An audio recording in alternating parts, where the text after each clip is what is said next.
Bonjour tout le monde, j'espère que vous allez bien. Aujourd'hui, on va parler de tous les vainqueurs de la Ligue des Champions. Ah là là, je sens que je vais me marrer au montage.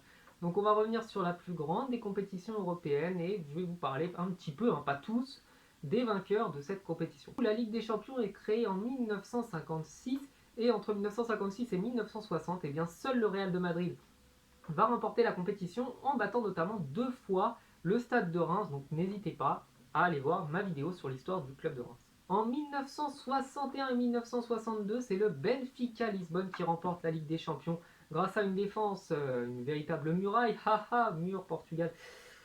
Oh là là là, que c'est pas drôle. Bref, donc en 1963, du coup, c'est l'AC Milan qui remporte la première Ligue des Champions de son histoire. En 1964 et 1965, c'est son rival de toujours, l'Inter Milan, qui remporte la Ligue des Champions avant que le Real de Madrid, en 1966, ne remette la main sur ce qui lui appartenait. 1967, le Celtic Glasgow remporte la Ligue des Champions, donc un club qui, à notre époque, n'est pas le plus grand club du monde, n'est pas le plus grand club européen, mais qui a quand même remporté la Ligue des Champions. En 1968, Manchester United remporte la Ligue des Champions face à Benfica Lisbonne. En 1969, l'AC Milan remet la main sur son titre, enfin après plusieurs années, avant que Rotterdam, et oui, équipe surprenante, ne remporte la Coupe d'Europe en 1970.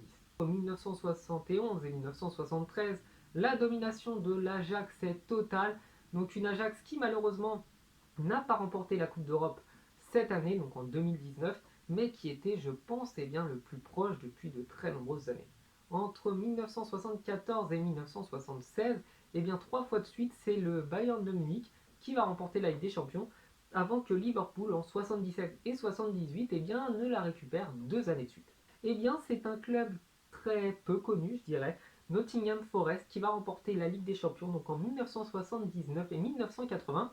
Et je tiens à préciser quelque chose, c'est que les supporters de ce club-là, qui l'ont remporté pourtant 2 fois, ne passent pas leur temps à nous rappeler cet exploit et à nous dire que c'est le plus grand club de l'histoire de l'Angleterre, à jamais les premiers ou je ne sais quoi, puisque eux ont une particularité, c'est qu'ils sont humbles. Ils se rappellent que le passé glorieux de leur équipe ne veut pas dire que leur équipe est toujours glorieuse. 1981, c'est Liverpool, encore une fois, qui va remporter la Ligue des Champions. En 1982, c'est Aston Villa, et oui, petit club, surprenant, enfin petit club de notre époque, qui la remporte, avant que ce soit Hambourg, en 1983, qui vienne mettre fin à la suprématie des clubs anglais sur la Coupe d'Europe. 1984, Liverpool, encore une fois, rien de surprenant, remporte la Ligue des Champions. 1985, la Juventus de Turin, qui est l'équipe la plus malchanceuse, je pense, en Ligue des Champions, gagne pour la première fois et la seule fois de son histoire la Ligue des Champions. Petit aparté, n'hésitez pas à voir ma vidéo sur les malchanceux de la Ligue des Champions, où je vous parle de toutes les équipes qui l'ont perdu le plus de fois.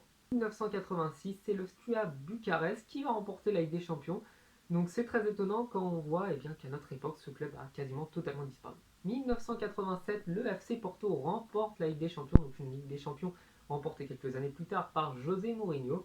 Et en 1988, c'est le PSV Eindhoven, donc le troisième club des Pays-Bas, à remporter la Ligue des Champions. 89 et 1990, après de longues années d'attente, l'AC Milan reprend enfin la main sur la Ligue des Champions, avant qu'en 1991 ce soit l'Étoile Rouge de Belgrade et qu'en 1992, le FC Barcelone remporte la première Ligue des Champions de son histoire. En 1993, il n'y a pas de vainqueur et en 1994, c'est l'AC Milan qui va remporter la Ligue des Champions face au FC Barcelone. En 1995, l'Ajax d'Amsterdam.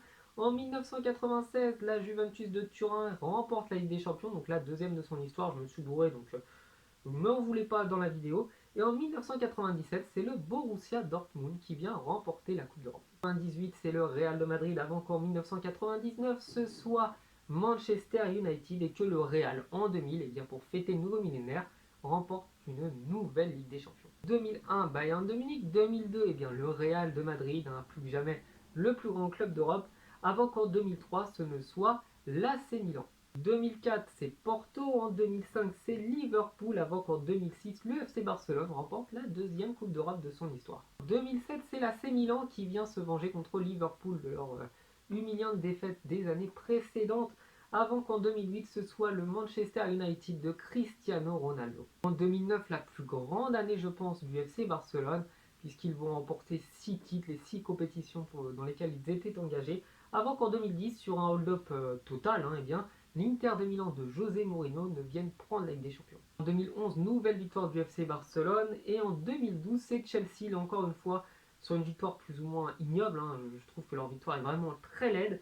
Et en 2013, c'est le Bayern de Munich, donc la dernière fois qu'on a vu une équipe allemande remporter la Ligue des Champions. En 2014, c'est le Real de Madrid, en 2015, c'est le FC Barcelone, puis en 2016, 2017 et 2018, c'est le Real de Madrid, bien porté, il faut le dire, par un certain Zinedine Zidane, avant qu'en 2019, eh bien Jürgen Klopp parvienne enfin à remporter la Ligue des Champions, donc le titre qu'il attendait, je pense, le plus dans toute sa vie. Et on verra bien, du coup, en 2020, qui va la remporter. Donc là, au moment où je tourne cette vidéo, les poules ne sont même pas encore connues, on n'a même pas encore fait les tirages. Donc je vous dis à la prochaine sur la chaîne. C'est une vidéo très dure à tourner, c'est pas évident. Je vais essayer de la rendre dynamique, c'est pas garanti. Donc je vous souhaite une bonne journée, je vous dis à la prochaine. Ciao.